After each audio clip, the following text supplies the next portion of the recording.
Hey everyone, I'm Mike. Hey guys, it's Sid. I'm Parker. I'm Gabe, and this is the Try Hard Podcast.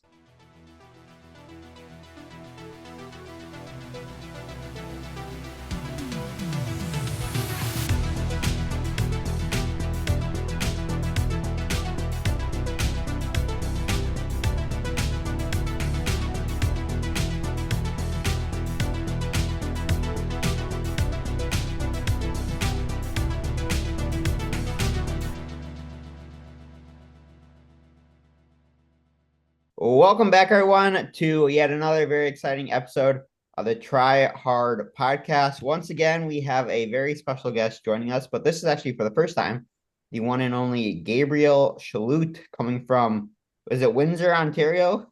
Windsor, Ontario, Canada, the Great White North, the frozen tundra, whatever you want to call it. Gabe is going to be joining us today to do a little race recap and debrief and maybe talk about next season as well. He recently raced at Clash Daytona, correct? Yeah, the duathlon of Clash Daytona, but we'll get into that. Raced at Clash Daytona, yeah, the duathlon. So he's gonna do a little race recap, and then as Gabe was talking about earlier before we started recording, we will ask questions and he will provide answers. So Gabe, you wanna yeah, just kind of kick us off. You want to kick us off race week and just go through the week, and or if you actually want to talk about some training leading up to it and maybe some of your big workouts, what kind of Well, wait, before we get into that, I know Gabe, we're gonna record your previous race. You want to go over that race first, then training, and then to your latest race? Yeah. I guess I'll even like pull it back a little further than my previous race. So that was Waco 70.3. So that was actually Yep. in October. But prior to that, I was actually in Italy for about 7 weeks, just doing a lot of like base volume, mainly on the bike. I actually didn't swim at all. Parker kind of grabbed. he was a cyclist. So I'd say, yeah, I was kind of a cyclist for about 7 weeks. The dream. Yeah. But then after that, came home, settled down and got into some training for Waco. It was kind of like my first race of the season, even though it was in October, which is kind of strange. But that's just kind of how the cards fell for me. But yeah, I have a little recap of my build. I averaged about 20 hours a week of 20 hours a week of training. I swam about 15,000 meters, biked 10 and a half hours, and ran 69.3K. So I don't know the mile conversion, but the Like freedom. 30 some miles, 35, 40 miles. So decent for I guess building on my first race. Honestly, I didn't really have any crazy sessions because I was out of the game for so long. So we couldn't really do like, I don't know, I guess the bigger workouts that I guess I'd want to be doing going into a race. Mind you, it wasn't like a major race for me. It was just really a race to kind of do a triathlon again. So the expectations weren't super high. Um, but yeah, still got in some like decent sessions. Like a typical weekend session, it'd be around 20 minutes, 15 minutes, some 10-minute efforts right around what I thought was kind of 70.3 effort, which I kind of estimated given my abilities at the time would be around 250, 260 watts. So those were like kind of 3 hour rides. Nothing crazy off the bike. It was kind of just like 30 minutes, pretty chill. And then the following day on the Sunday would be like a long ride or a long run. And that was pretty easy as well, just because I hadn't been running for so long. To go back on that, I actually got injured in November of this past year, and I didn't run all the way until really I got off the plane in Italy, which was in the end of April. So from all of November to let's call it May 1st, I didn't do any run training. And really quickly, going for that, that when you did get back into it, because you were still biking a lot when you were in Italy, and did you notice that any of your fitness kind of come over? I guess, how long do you think it took you to get back, or do you think you are back to the same shape you were in before you got injured? Like on the run or just in general? Yeah, on the run, on the run. Prior to Waco, definitely not. Like I had a pretty fast run split last year for me. At 70.3 Muskoka, I ran 116 off the bike, which I was really happy with. But I'm yet to really find that form again. So to answer your question, no, I don't think I kind of refound that. But I did get tested in the lab on the bike prior to the Italy trip and afterwards. And I think I increased my it was more like gas exchange with the Pinoe, which is kind of like the VO2 master, but it measures, I think, carbon dioxide as well. So a little bit more data. And I think I increased my VT1, so that first threshold, by about 15 watts. And I increased my VO2 max by about, I want to say almost, I don't know, what do they measure VO2 max points? Like, what's the score? It's like I think it's milliliters per kilogram. Okay, so I think I increased that by I think 8 milliliters per kilogram. Have you reached Christian Blumenfeld levels yet? What is that, like 95? I think it was over 100. So yeah, no. Oh, So I first tested, I actually have it pulled up right here. it's kind of disappointing. Um, um, We were expecting some big numbers. no, not that big. So I first tested, I had 66 in a bit, and then post Italy trip. And I didn't do like any intensity. So it's kind of weird. My kind of like hypothesis is maybe I got a really big boost from the altitude.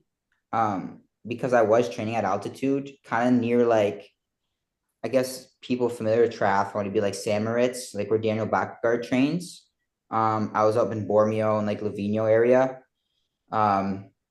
Anyways, I ended up scoring, I think 75. So that's actually what, 9 units higher. So yeah, but I did see improvements by doing just a lot of volume. And I can get into some of those rides that I did too. Because I had some epic rides. Also for What's one of your favorites? Honestly, Didn't probably you do I thought you did a race. Didn't you do a yeah, I did do a race actually. I did a Gran Fondo. It was the Santini Stelvio Gran Fondo, which covered some pretty famous climbs. Probably the most famous one being the Mortirolo. And honestly, if you ask a few like World Tour riders, they might say that the Mortirolo is one of the hardest climbs in the World Tour, kind of used in like the Giro. I think it was like an average of like 10.5% for about 12K. So I actually did my all-time best 1 hour power up that climb. What was it? FTP test, 291 at just under 60 kilograms. So pretty good effort for me. Yeah. Also for any of the listeners, I just wanted to make a correction. It's VO2 max is measured in milliliters per kilogram per minute. So Okay. that's the relative measurement. I know the Norwegians sometimes use like the absolute, which would not normalize it per kilograms, but yeah, I think it's important to note the relative number. Yeah, no, for sure. I do have my absolute number somewhere. But then coming back, so then after you got back from Italy, you started building for Waco. How long did it take you because did you swim at all in Italy? No, there's honestly, I went through a period from, this was going back to like last year, when I was in Austin, Texas. From like November until I want to say February, I took like a big hiatus from swimming. And then I did the same thing, I guess this past spring. Yeah, I didn't swim. Oh, I did like a 20-minute open water swim in like the French Riviera. They're like the Ironman World Championship site, but I'd call that like a splash, not a swim. But it's kind of funny because I mean, I mean, I'll spoil this, but I PR'd my swim in Waco, and it was I non-wet. saw that. So I don't know what this whole like hype about swimming all this yardage is or meters, but I'm with Gabe on this. I Swimming sucks. might be a new method of take a big hiatus, come back to it, crash build for a race, and then PR your swim. Don't do that, but yeah.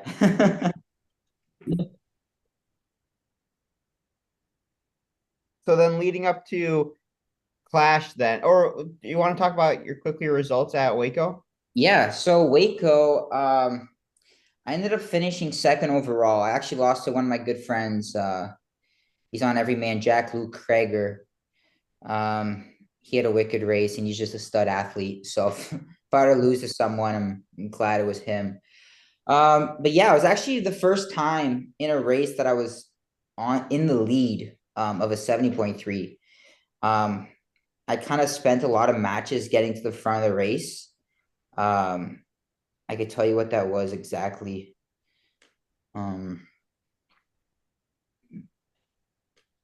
So the first, because I lapped it, once I caught the lead guy, I took a lap. So the first half hour, I did 272 watts to catch the front guy. And then let's just say my last half hour was 225 watts. So yeah, there was a pacing problem there. And then ran okay. Got off the bike. I was in fourth place and then ran my way into second. But it was a really hot day, so everyone was kind of just like dropping like flies. But nothing crazy there, like a 124 run split. But yeah, kind of just got the job done. And then you did not take your slot to Marbella, correct? I did not. But I wish I had. Yeah, so I guess I'm gonna have to re-qualify for that sometime in the early spring this year because I think it is a race I do want to target. Because I'm kind of gonna put that little cycling dream I had for about 7 weeks to bed and focus on triathlon a little bit more this year and see if I can actually get some better results. So then post Waco, what was the time frame from Waco to Daytona? We had 8 weeks to build, 8 or 9 weeks. And how'd that go? Was it more, I guess, kind of run focus since you're still kind of building back from when you were initially injured? I wouldn't say it was run focused, but it was definitely more proper triathlon training that I'm used to doing. We were able to do kind of some bigger days, like, have some like tempo efforts on like a long run. Like one session I have here was like 3x2 mile tempo. So I was able to do a session like that instead of just going to running, say easy for an hour and 45 minutes. So I was definitely able to get in some better run sessions. Even some like few harder efforts like off the bike. Like I see here, like 12x400 off the bike. So it's kind of some quicker efforts. But yeah, honestly, this 8-week block of training was really good for me. I'd say it was probably up there with one of my best blocks. I had a pretty good block of training back in 2022. Actually, when I was still living with you, Parker, going before Mont Tremblant, I had a 7-week block there that was probably one of my best. And that's actually when I ran 116 off the bike and had my fastest run split. So I would say this was pretty similar. So honestly, going into Daytona, I thought that I'd be able to run something close to there. But yeah, that wasn't exactly the case, but it was an improvement from Waco for sure. And you want to take us through the race then? So you wake up race morning and it's a duathlon. Did you know that the night before, or was that a morning of decision that like everyone got to find out, or how did that work out? Yeah. So the day before, there was this was like the USAT national championships of some sort. I'm not familiar with it, being Canadian, but they had the Olympic distance the day before and sprint. And they canceled the swim for the sprint. So we kind of figured that our swim would be canceled as well. So I had a pretty good idea that, yeah, it was going to be a that whole time trial start.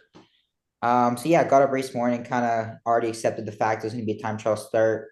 And did And that change your strategy at all? Like, were you gonna push like, were you gonna try to push higher watts, or did that impact anything, or did you just kind of just approach it as another triathlon? Yeah, I kind of it was the same that I was gonna approach it whether there was a swim or not. Honestly, my goal was to really not push that many watts, just really focus on being aero and have good speed, so I could kind of exploit on the run. But yeah, my power was still pretty low. But my power to speed was, I guess, was decent actually. But I don't know, on the bike, it kind of felt like I was stuck, or didn't feel like it. I was stuck in like that kind of almost low end zone 3, that like first threshold. For me, that first threshold is 156 beats per minute for like my heart rate. And that's exactly what I rode on the bike. So I was kind of like stuck there. And had no real high end. I mean, it's kind of indicative with all the work I've been doing kind of at that first threshold. Like back when I was in Italy, I would do like, say, 90-minute climbs at like 240, 245 watts, kind of like tempo effort. And that's what I ended up biking for 2 hours and 7 minutes high, for that bike split. So it was like 42K an hour exactly. But yeah, the unfortunate part, I guess, of the bike is, I mean, some people in triathlon just, I mean, I don't know if I'll get into this, but I guess I will. Some people in triathlon don't understand that just because you won't get caught for drafting, doesn't mean you can draft. So yeah, I guess that was kind of the bike. Were there a lot of people drafting off of you, would you say? No, I rode the whole thing solo. So No, but like behind you, drafting off of you. so there what Oh, happened you, was or was there like a pack behind you that you saw, or like why did you notice that, or there was like a lead pack of like 10, 14 guys that were all like ripping, like maybe like 6 meters apart. And then there was me, and then there was another pack of like 14 guys behind me. And I was just in no man's land. And like what would happen is, like at the start of the race, I was in this front pack. I was the last wheel because there was nowhere to go, because everyone was like 3, 4, 5, maybe 6 meters apart. I actually at the start wasn't last wheel. Let's call it like eighth wheel out of 14. So I'm trying to like I'm soft pedaling, right? And I'm going backwards to hold 12 meters. And some guy would come around me and insert in between us. It's like, so now he just created a 6 meter draft zone. I'm like, if you're gonna do that, you have to go all the way to the front, right? So there's just like dynamics like that going on, where I was almost like, there was a point I was on my like base bar and I was just like sitting up, like this is just ridiculous. Like looking around to see if like anyone's gonna say something, or like there's a referee. But yeah, it was I don't know. The integrity of some people out there is just, it's pretty low. I come to realize. But yeah, I think next time, if you do decide to take a pull to the front, you got to bring an extra bottle with you and squirt every single person as you pass by. Yeah, honestly, you should have done something. But yeah, so that was the bike, and I don't know, I kind of just let things happen, and then I got dropped off that front pack. And yeah, I just rode the whole thing really solo in no man's land, and then I don't know, got off the bike. And how was nutrition on the bike? How many grams of carbs do you usually aim for? Yeah, so that was actually one of the big focuses I had going into the race, to kind of nail the nutrition side of things. So I did use raw nutrition in my bottles.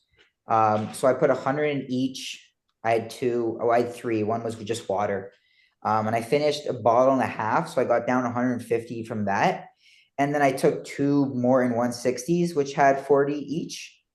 So that's 80. So I took 230 in 2 hours and 7 minutes. So like let's call it 112, 113 an hour. So yeah, no, I was pretty happy with that.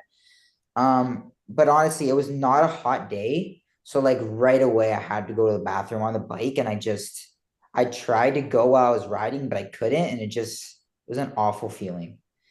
It was like a stabbing sensation. Where I was like, get me off this bike. And then yeah, the first porta potty I found once I got off the bike, I honestly feel like I peed out a liter of water. I was in there for like a minute. But yeah, that's how I started my run. Yeah, do you want to give us more details on the run? So how'd the run go? Yeah, I mean the run was solid. I was pretty consistent throughout. I might have negative split, but my GPS was a little bit off just because we'd run through like these bleachers underneath the speedway. So you'd kind of like lose signal. So some of the splits weren't entirely accurate. But I was racing with a good buddy, Sean Handel. He's on NVDM. And I'd kind of gauge where I was at in pace wise based on like where I would see him every lap. It was 3 laps. And I'd kind of see him almost at the same spot every single time. So I kind of actually gauged how I was moving relative to him. And he actually had the fastest run of the day, and I was second. So I guess we did a kind of a good job feeding off each other. But yeah, so I think the official split was 118.45. And I had a porta potty stop. So yeah, it was, I don't know, maybe 118, 117 high. Which yeah, was my second fastest run to date. So still a solid run. Sounds like a good day overall. I mean, yeah, overall. Yeah, no, for sure. I mean, it was my fastest bike split. And yeah, it was my second fastest run split. So it wasn't a bad day. Yeah, still I ended up finishing 6th overall and 3rd in my age group. But yeah, that was that. That was Clash Daytona. And you ride a Cervelo? I ride a Cervelo P5 from Simon Shee. Oh, that's his bike. I remember that. Yeah, I got off in when I first came to Austin in 2022. Yeah, that's a good bike. Yeah. Do you think you'll be getting a new one? Nope. Well, actually, I might if I can sell the P5. So I guess if anyone's listening that wants a P5, what size? It's 51, so it's pretty small. Because I work with a bike shop that's trying to get me on a felt, their latest one what is it? No. RD something. Yeah.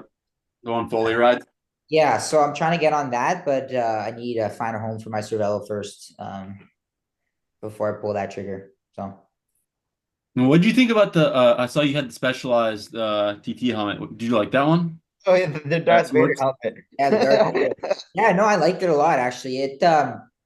It sat nicely, whereas like when I got into aero and then I take T position and I kind of like shrugged my shoulders, like if I shrugged them to the spot I wanted to get more narrow, I'd like rub up right on the side of like the visor. So it's kind of like my cue to be like, hey, this is a good position for me.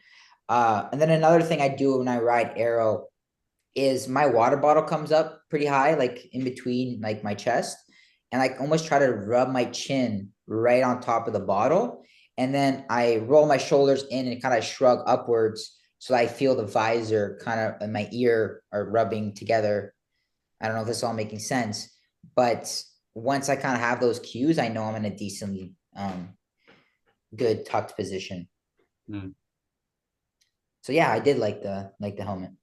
Have you gotten your CDA tested? Because I think you, along with Zach, are some of the 2 most aero riders that I've ever seen. Yeah, I've never got my CDA tested, but I will tell you, like, yeah, I did not push a lot of power to ride that bike split. Yeah, you look very aero, that's for sure. What was the post-race meal? Post-race meal. Oh, we went to because it was a team race. We went to this. It was like a pizza and wings bar, and they actually served. So it's funny because I was there with my brother, and we're like, okay, I wanted pizza and I wanted wings, so I was like, okay, we're gonna share it. But everything at this place served whatever you ordered on pizza. So the wings came on top of a pizza. What? Oh, Wow. So we got a pizza. That sounds like it needs a Fast Foodies review. We got a pizza and then we got another pizza with wings on top of it. It was actually like the way we found it, or Sean booked it. He went on like the Dave Portnoy like pizza review thing. Mm-hmm. And went to the spot in Daytona Beach, and yeah, we had a little like kind of team party post race there. So yeah, that was the post race meal, and then we went to Ben and Jerry's afterwards, and yeah, Matt Jansen treated us there, so that was nice. Yeah, got it was like a churro ice cream. I mean, I like my cinnamon and all that kind of stuff, so Bro, yeah. you gotta get the snickerdoodle cupcake cookie from Crumble this week. Yeah, if I want to go to Crumble, I gotta like get in a car, and actually no, it'd be better if I just went to like Detroit or something. Because Crumble in Canada is, I don't know, I might have to take a plane there. It might be where Zach's from, to be honest. Yeah. Wow. So looking forward, do you have any plans for 2025 yet? Or you said you want to qualify for Marbella. What race do you think you'll do? Yeah, so I guess Gallatin? the plan for 2025 will be it'll definitely be 70.3 focused. Like I know you guys are in the Ironman space. I'm not there yet. I will not do an Ironman in 2025. That is quite confirmed. But yeah, I'll probably target a few 70.3s early on. So whether that's, I guess the earliest race I could do, I would have to go to Mexico if I wanted to race really early, or if I wanted to keep it like, stay with the team, it would be like Texas 70.3. And then after that, it's kind of like those May races, like a St. George or St. George is sold out. Okay, so then not a St. George.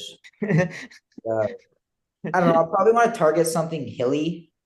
I like the hillier courses. Like I'm not really a watts per.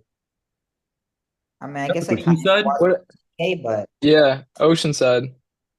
Yeah, honestly, Oceanside is not a bad option. So yeah, something hilly. And yeah, kind of lock up that spot for Spain. If that's the road I do go. But yeah, it's just gonna be it's probably mostly 70.3s. I also want to get a bit into time trialing, like just pure time trialing. So I might go like race the national championships. Like I mean, Paula did that the past like 2 years, so like do the same race. But yeah, we'll see. We'll see how that kind of unfolds. But yeah, That'd be it next year. I also want to go to Europe again, or I will go to Europe again. I don't know when, but I just love that side of the world. Mm-hmm. But I won't ride my bike solely. I'll do some running and swimming as well. Well, I think that's yeah, sounds, I don't know. Mike, say you guys got any more questions for Gabe? Gabe, do you have any questions for us? Yeah. I was gonna ask one back to Daytona actually. So like I don't know if we covered this, but like your build from Waco to Daytona, did you swim more? And were you excited to swim? Or were like you just kind of like, oh yeah, this is not that bad that the swim is canceled? Yeah. So I did swim more. So I think so previously earlier in this podcast, I mentioned I swam about 15K a week in that first build to Waco. Yeah. I swam 17K a week in the build to Daytona, so a little bit more. But I'll be honest, like the swim kind of felt the same. Just like the numbers I was hitting, and all that kind of stuff. So I don't think I really improved my swim shape. So I was kind of still around that like 29 low, 21, 29 mid swim split. I mean, maybe I would have gone quicker with a wetsuit. I don't know. But and I was definitely excited to swim. I mean, I like triathlon for the format it is. I'm not one of those people. It's like I have poor Cody Beals, I think is the guy. He goes to like every Ironman and he has a shortened swim or canceled swim. And Yeah. The dream. The dream. Did wishes for that. Yep, every I actually day. wanted to ask you, how long do you think it took you, like, for you to start hitting paces again in the pool after you got back from Italy that you were hitting before? Oh boy. Or because you sent me that, I was shocked when you sent me that you did what was it, like 8 400s holding 120 in yards, like 128 in short course Yeah. meters. Yeah. That That was would pretty be great, impressive. though. Yeah. So, well, I did race before Waco. I did race in Muskoka, like 4 weeks after coming home. I actually mechanicaled at that race, so it was, yeah, it was not good. But here, 1, 2, 3.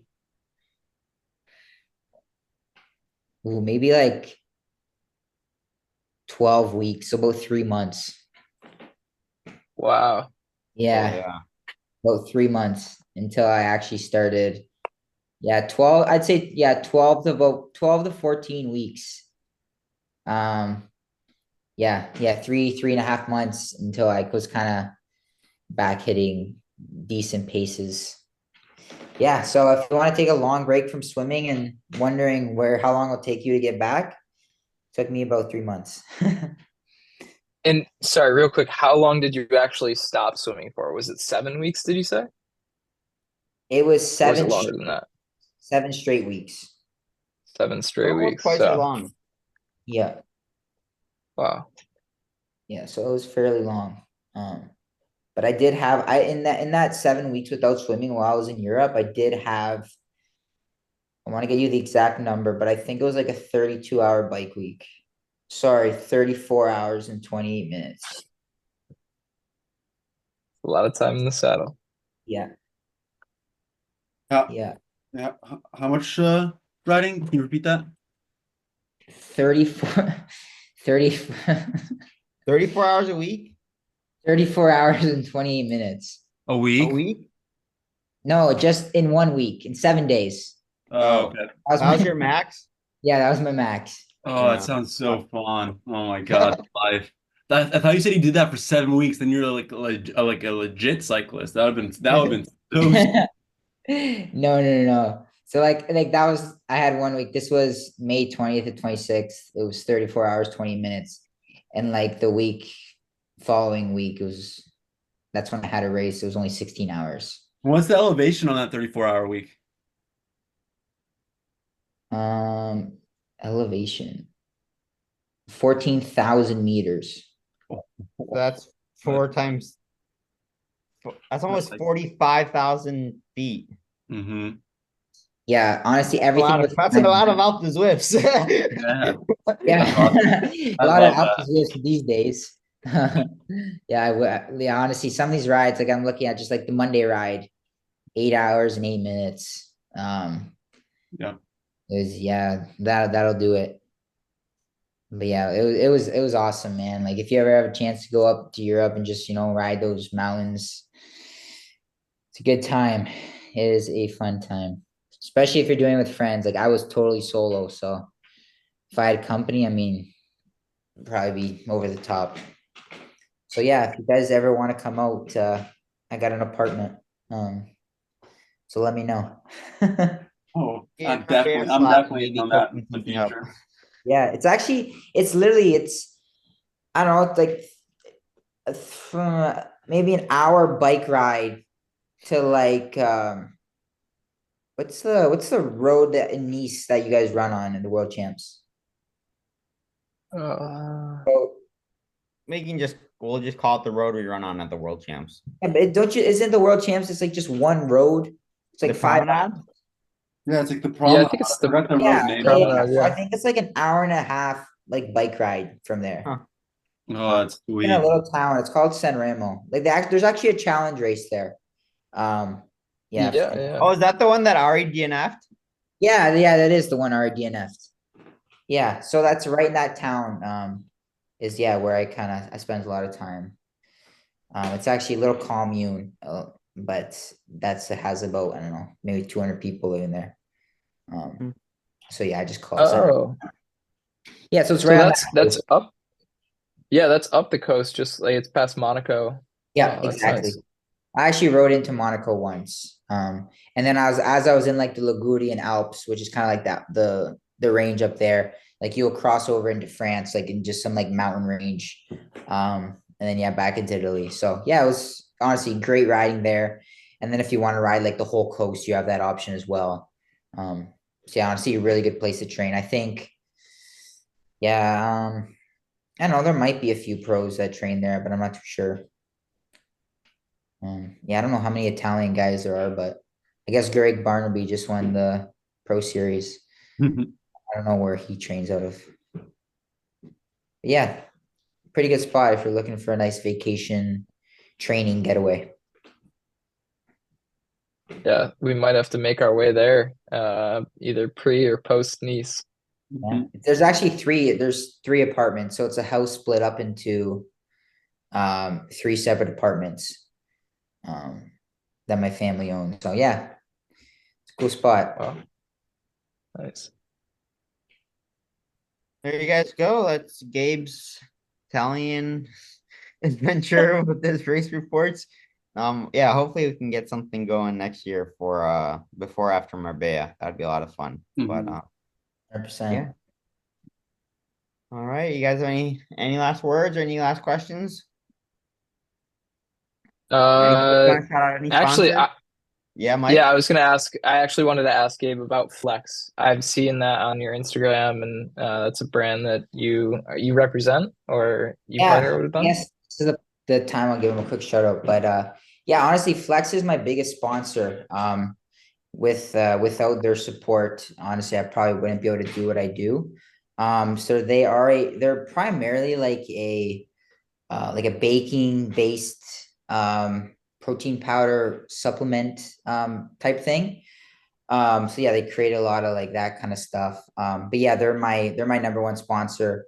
They were really my first sponsor that they kind of jumped on with me last year. So yeah, they're my number one go-to,